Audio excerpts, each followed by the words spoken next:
ग्रह की, चंद्रमा की, सूर्य की। उसी से रिलेटेड कुछ और थोड़े से तत्व हैं, जैसे कि चंद्रमा जो है वो हमको एक महीने में सिर्फ एक बार पूरा दिखता है, एक महीने में, जिसको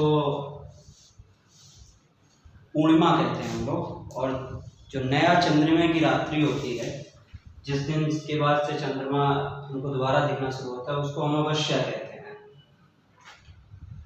ऐसे जो सप्तऋषि के बारे में बताया था, जो 7 संतों के बारे में बताया था, वो कुछ ऐसे रहता है कि स्टार रहता है 7।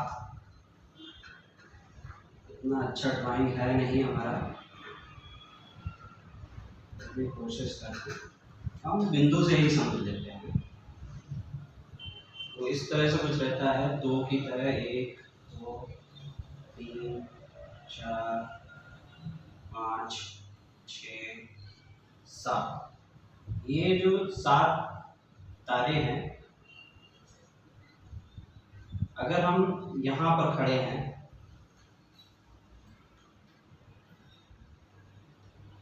पुराने समय में लोग, जब उनके पास गूगल मैप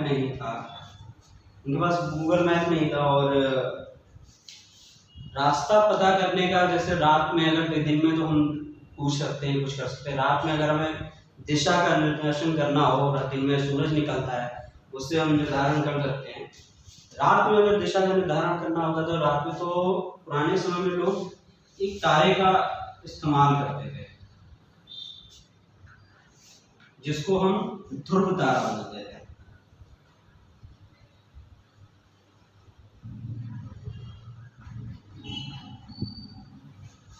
ध्रुव तारा। अब इसको उत्तर तारा भी बोल सकते, क्योंकि ये उत्तर दिशा में होता है। अगर हम इन 7 जो हमारे तारे हैं सप्तऋषि, जो कि अर्सा मेजर का ही एक हिस्सा है, और एक तरह का नक्षत्र मंडल बोल सकते हैं, और अर्सा मेजर का एक भाग है। अगर हम इन 7 को मिलाएं, और मिलाने के बाद में जो आखिरी वाला तारा है, इससे हम सीध में देखेंगे तो हमें उत्तर दिशा का निर्धारण हो जाएगा। तो जिससे रात में अगर हम खो जाते हैं या कुछ हो जाते हैं पहले के समय में, तो हम जो दिशा का निर्धारण करते थे वो इस चीज से करते थे। उसके बाद अगर देखा जाए तो हमारे पास जो रहता है बृहस्पति, ये हमारा सूर्य हो गया। सूर्य के सबसे पास में जो होती है वो होता है बुध। फिर तुम्हारा आपका बुध के बाद आता है शुक्र, यहाँ पर तीसरे नंबर पे अपनी पृथ्वी रहती है, अर्थ। ठीक है, मरकरी हो गया, वीनस हो गया, अर्थ हो गया,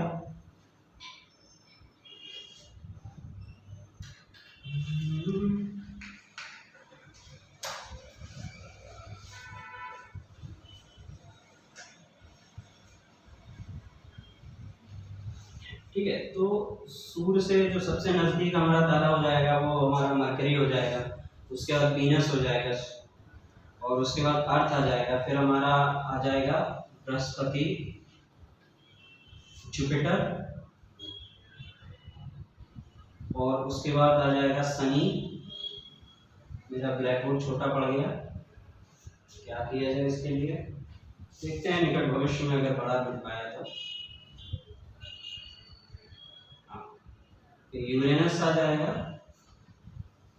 अभी तो आना बाकी है। समझ लीजिएगा, एक और लेयर रहेगी यहाँ से घूम के पूरा, ये ओवरलैप नहीं है यहाँ पर।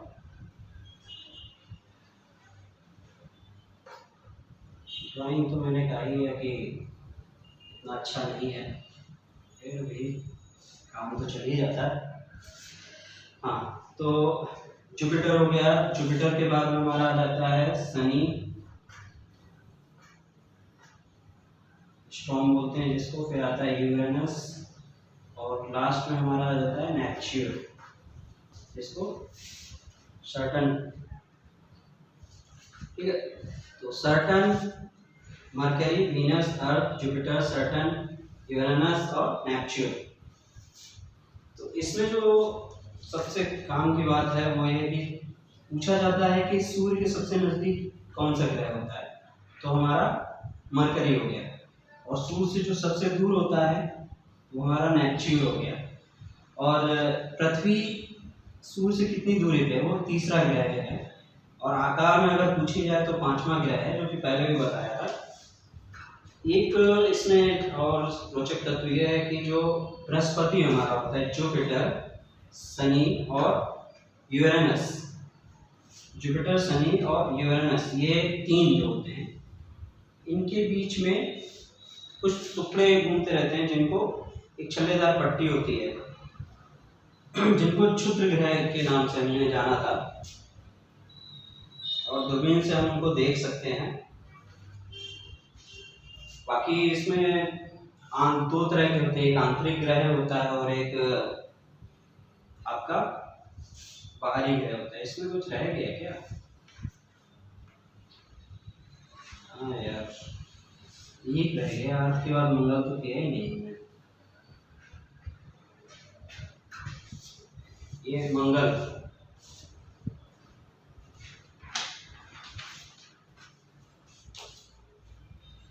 अब इतना होने के बाद में एक रोचक तत्व है, जो इसके क्वेश्चन आंसर हम लोग देख लेते हैं कि अगर हमें अंतर दिखाना हो तो कैसे करेंगे। जैसे कि पूछा जाता है कि इसमें पूछा गया है कि ग्रह और तारों में क्या अंतर होता है।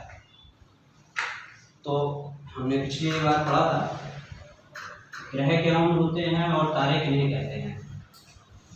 ग्रह हमारे जो होते हैं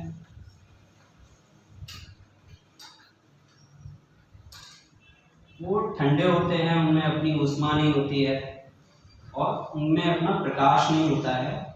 वो तारों की मदद से चमकते हैं, तारों से ऊष्मा प्राप्त करते हैं।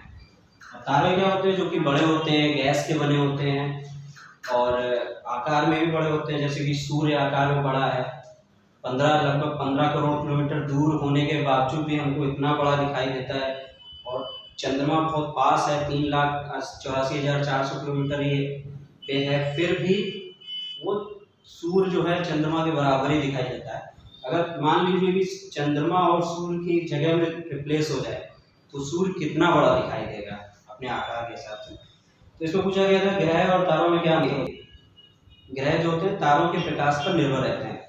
तारे हमारे जो होते हैं वो बड़े होते हैं आकार में और गैस के बने होते हैं, उनमें अपनी प्रकाश ऊष्मा होती है, एनर्जी होती है, जिससे वो बहुत सारी ऊष्मा को निकालते हैं बाहर।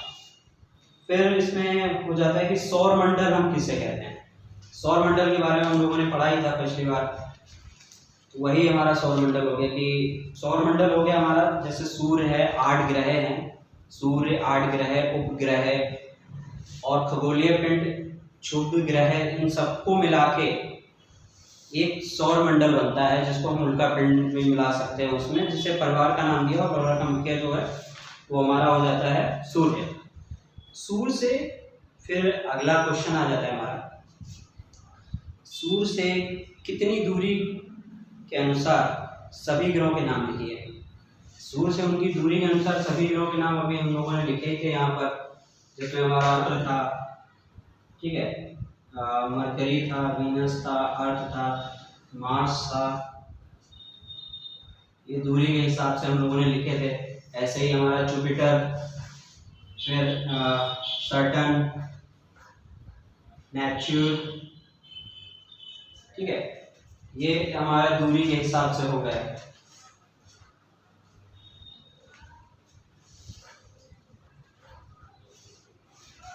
ये दूरी के हिसाब से हमारे हो गए।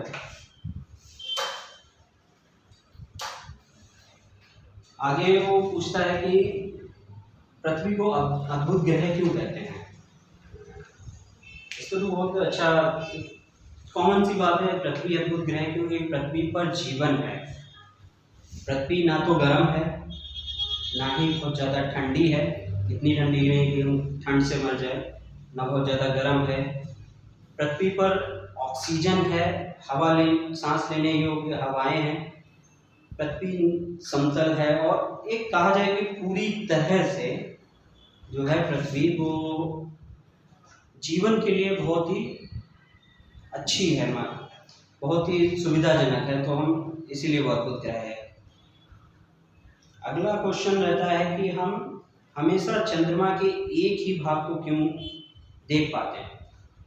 ये भी टॉपिक क्लियर हुआ था कि चंद्रमा जो होता है वो 27 दिन में पृथ्वी का एक चक्कर पूरा करता है और 27 दिन में ही लगभग अपने धुरी पर भी घूमता है, एक ही जगह जो घूमता है। चंद्रमा जो होता है वो कुछ ऐसे घूमते हुए चक्कर करता है, ऐसे ही सभी करते हैं, अपनी धुरी पे भी घूमते रहते हैं और चक्कर करते हैं सूर्य के, और चंद्रमा पृथ्वी का करता है।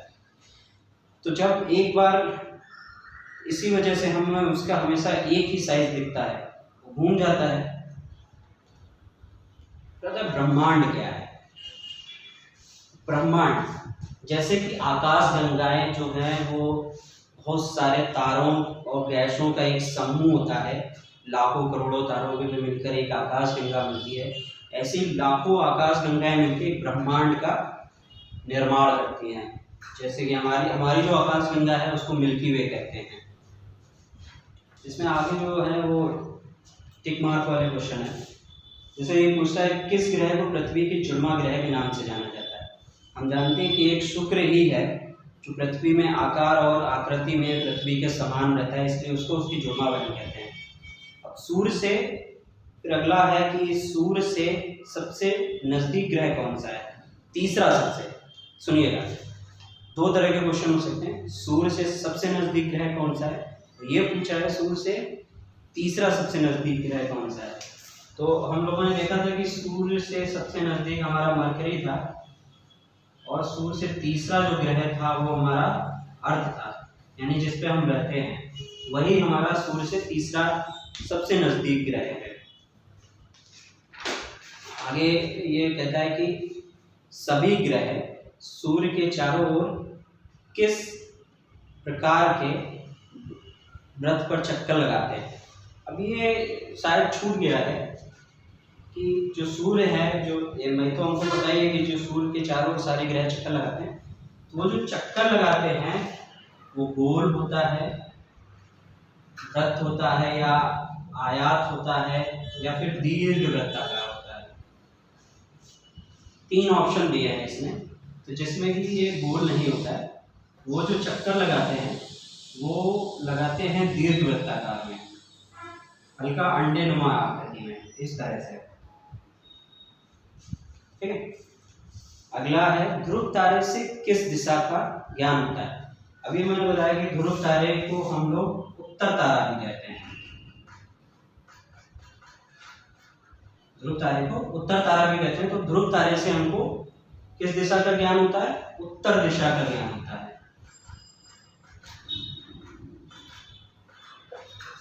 ठीक। और क्षुद्र ग्रह किन कक्षाओं के बीच में रहते हैं? हम लोगों ने बात की थी क्षुद्र ग्रह होते हैं वो शनि और बृहस्पति। शनि और बृहस्पति के बीच में, बृहस्पति होते हैं, इनके बीच में एक बैल की तरह से ये घूमते रहते हैं इसके चारों ओर। फिर अगला है कि तारों की एक बहुत बड़ी प्रणाली को हम क्या कहते हैं? आकाश गंगा कहते हैं। तारों की बहुत बड़ी एक जो प्रणाली होती है उसे हम आकाश गंगा कहते हैं। पृथ्वी के सबसे करीब है, पृथ्वी के सबसे करीब कौन है? अगर पृथ्वी के सबसे करीब देखा जाए तो उपग्रह की बात अगर करें तो चंद्रमा है ना।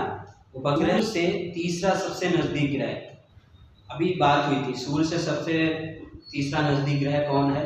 अब ये सूर्य से, यहाँ पर आता है डैश, सूर्य से तीसरा सबसे नजदीक ग्रह है।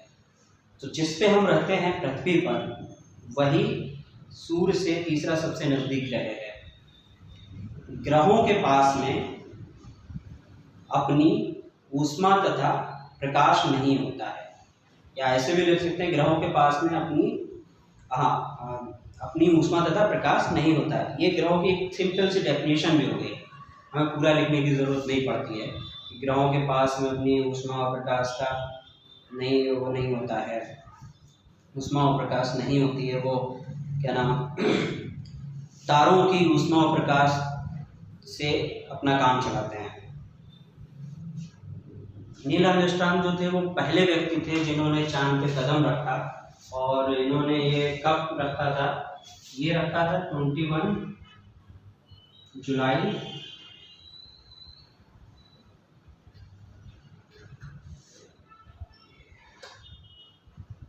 1969। उस समय कोल्ड वॉर का दौर था, रूस और अमेरिका में कोल्ड वॉर चल रहा था। उसमें कोई हिंसा नहीं थी, बस ये जताना चाह रहे थे वो दोनों कि हम कौन ज़्यादा शक्तिशाली है। उसी दौर में चंद्रमा को जीतने की लड़ाई शुरू हो गई, जिसमें अमेरिका 1969 में नील आर्मस्ट्रांग ने चांद पर पहला कदम रखा था। उपग्रह दो प्रकार के होते हैं, एक खगोलीय पिंड है जो ग्रहों के चारों ओर उसी प्रकार लगातार चक्कर लगातार हैं जिस प्रकार ग्रह सूर्य के चारों ओर चक्कर लगाते हैं। एक मानव निर्मित ग्रह होता है। हम देखते नहीं कि नासा ने इतने 108 उपग्रह भेज दिए जो कि पृथ्वी के चारों ओर चक्कर लगाते रहते हैं।